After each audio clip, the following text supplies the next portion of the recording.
I'm a used car dealer. I don't want you to buy a car from me right now. I want you to wait. So today, all of these cars are going to be auctioned off to dealers at a dealer auction, an auction that you can't get into. But today, I'm going to take you in there and show you what dealers are actually paying for these cars. Up to 84, 85, 86, 87, up to 9,000 already. Best cars ever made, 4-cylinder. It's got 390,000 miles on it.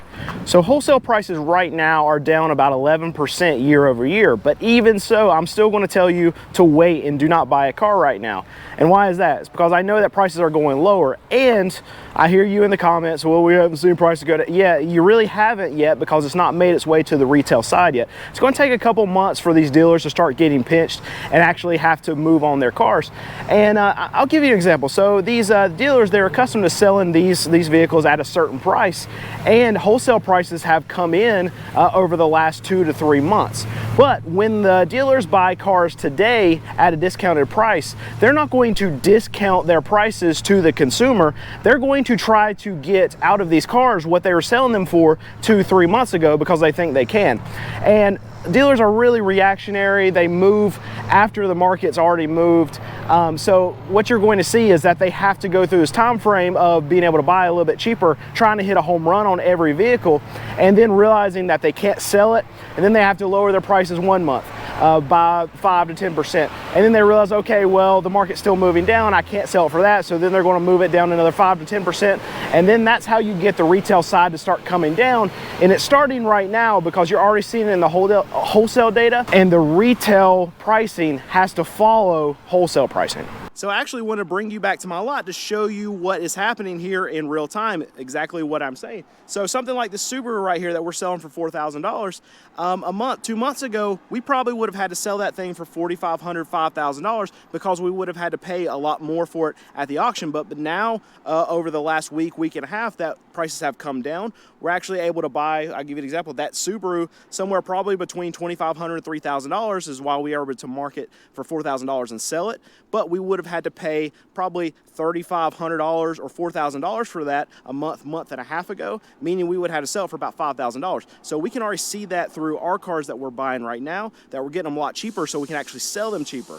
And that's why you're going to start seeing prices come down on the retail side, because dealers are going to be able to buy them cheaper on the wholesale side. Now, not every dealer is going to be the same like us. They're not going to price them well because they were able to buy them well, but those dealers will eventually have to start pushing their prices down because dealers like me, good dealers, are going to start marking down their prices because they know that they have to be able to sell their vehicles. All right, and you, I need you to hit that subscribe button down below, and please like the video. It really helps the channel.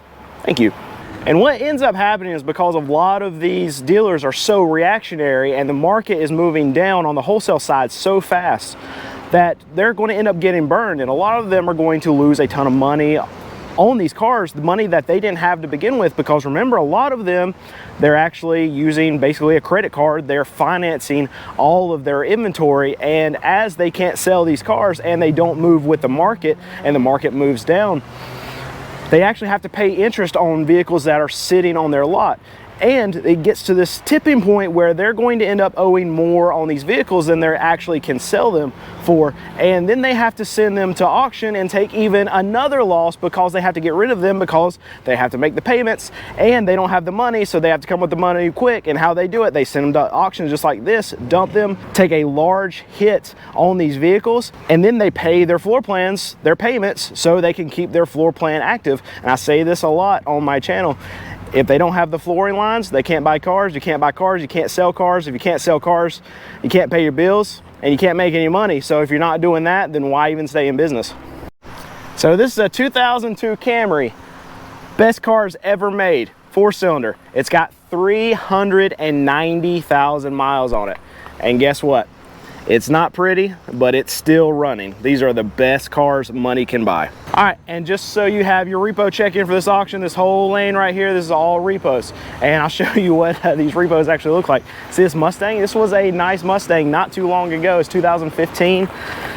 Look at that. So these repos are not taken care of, and if they get smashed, dinged in, whatever, mechanical problems, people are not going to fix it. They're just going to stop paying for them and let them go back.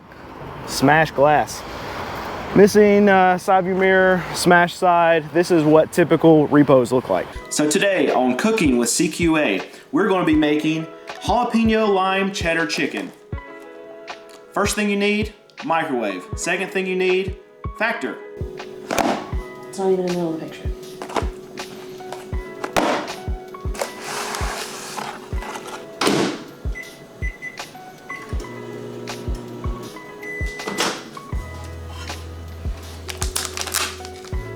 So we're super busy all the time running our business, now running our YouTube channel, and it's not always easy to cook. You gotta go to the grocery store, do the prep, you gotta clean up afterwards. What Factor offers us is an easy solution that's still nutritional to be able to get a meal on the go. Factor's meals are fresh, never frozen, and they're ready in just 2 minutes. So all you have to do is just heat and enjoy. Head to factor75.com or click the link below and use code CARQuestions50 to get 50% off your first box of Factor. That's factor75.com and use code CARQuestions50 to get 50% off your first Factor box. I tell you what, these Lexus, they're older cars, but they're big boats. And if you haven't driven one, this is actually one of the best riding cars that you can ever be in. And it's a Lexus, it's Toyota, it's got 150,000 miles. This thing will run forever. So I actually get a lot of questions about how do you know if a car's been repoed or not? Will it be on any kind of vehicle history report, anything like that? And the truth is, no, it's not going to be, especially if it gets repoed by one of these small buy here, pay here mom and pop shops. They're not reporting any information to anyone. What they're doing is you miss a payment, they go snatch up the car, and if the car's in good enough running shape to be able to sell it again, they're just selling it to the next customer, flipping it, and repo, flip it, repo, flip it, repo. It's a sad, sad cycle because a lot of times when they sell these cars, these vehicles to these customers, they know that they're literally just getting a down payment. They're going to get 1 or 2 payments from these customers, and they know they're going to repo them back because they've seen this enough. They know the customers that are not going to be able to afford them whenever they show their job history, whatever that they're doing. But I mean, these buy here, pay here dealers, they just thrive off being able to get down payments, getting a few payments, repoing the car, and then flipping it over and over and over again. This endless financial death cycle is what these customers go through. Now, not every buy here, pay here dealer works like this, but there are a lot of them that are predatory like this, and they know that they're just going to get the car back. And it's just, it's sad. So this was a beautiful car at one point, but this is what, again, repos look like. Sitting out in the sun, baked it to crap, and then big gash, ding, crack's the word I'm looking for, crack in the windshield. There you go. Lots of cracks in the windshield on these repos because why would they get them fixed? All right, so we're about to go into the auction now. I'm kind of talk you through what's going on. If there's anything interesting, then I'll actually walk outside of the auction and kind of talk you through what happened if we see something. All right, so it looks like a 2015 BMW 325i. It's got 63,000 miles on it. They start out 7,000 up to 75. So every time this guy on the floor right here yells, that means he's got a bid. Up to 84, 85, 86, 87, up to 9,000 already. So even though they're rolling this car out, they're still bidding on it. 10.5 right now. Up to 10.8 already. 11,000. 11.4. 11.7. They're running it fast. There must be 2 guys that really want it.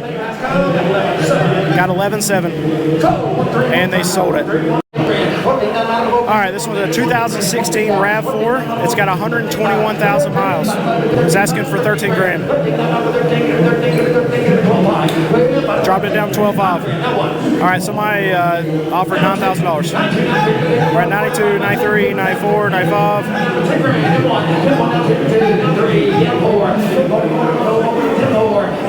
All right, ran all the way up to 10.3. We're up to 10.7. All the way up to 11,000. 11.4.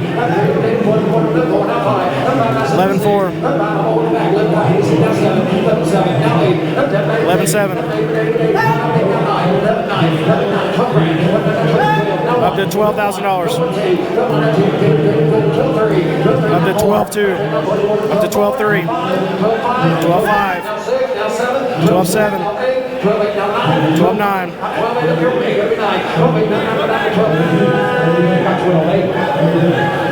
Got $12,800 and he sold it.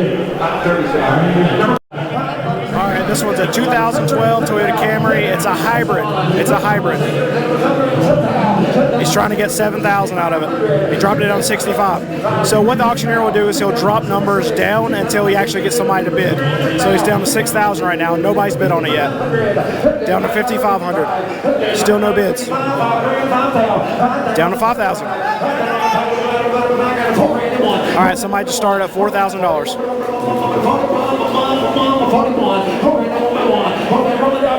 All right, that fist out means he's got the bidder that he knows is the high bidder on it. Nobody's bidding on it, so 4,000 is the only bid. So they said he got 4,000 on it. The seller just shook his head and said, no, we can't do that. They need 5,500. So they're $1,500 away. Bidder's just like, nope, we're done. They're still trying to get more money out of the bidder right now. So an auction like this actually employs a lot of drivers to come grab cars out of the positions here in the lot and take them into the auction area to be able to be bid off for sale. So like this guy right here, he's getting in this truck, he's going to take it out and drive it around the building and into that garage, and it's going to come out and he's going to bring it back into its spot.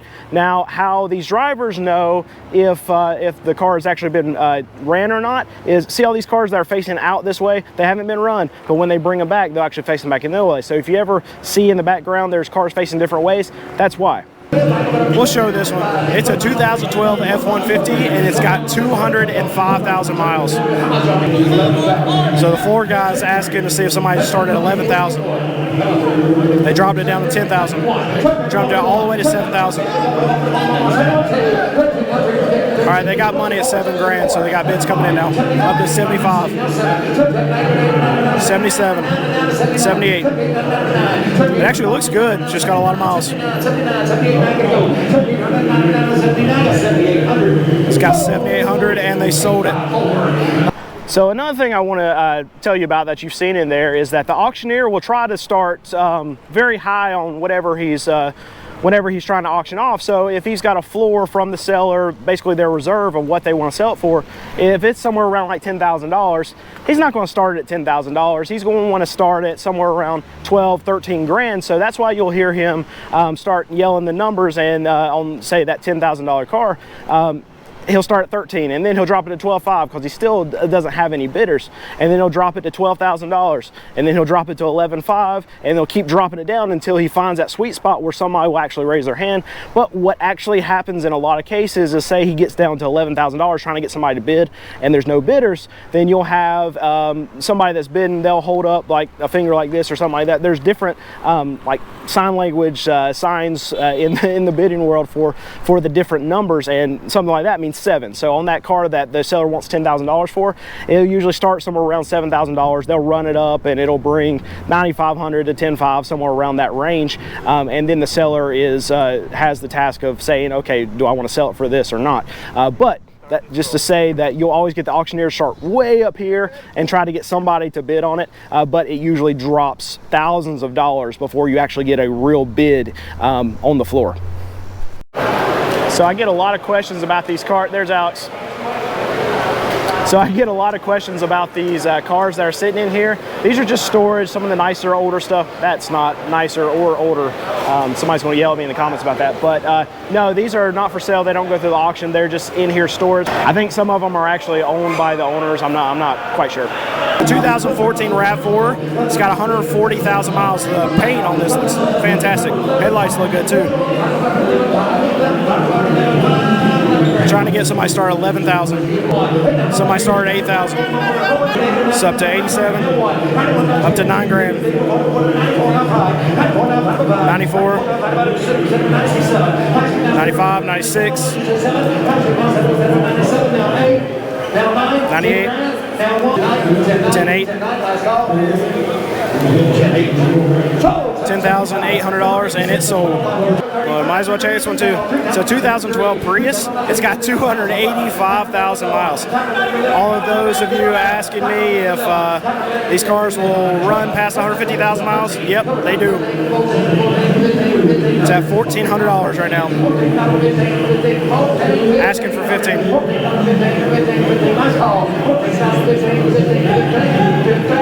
They brought $1,400 and they sold it.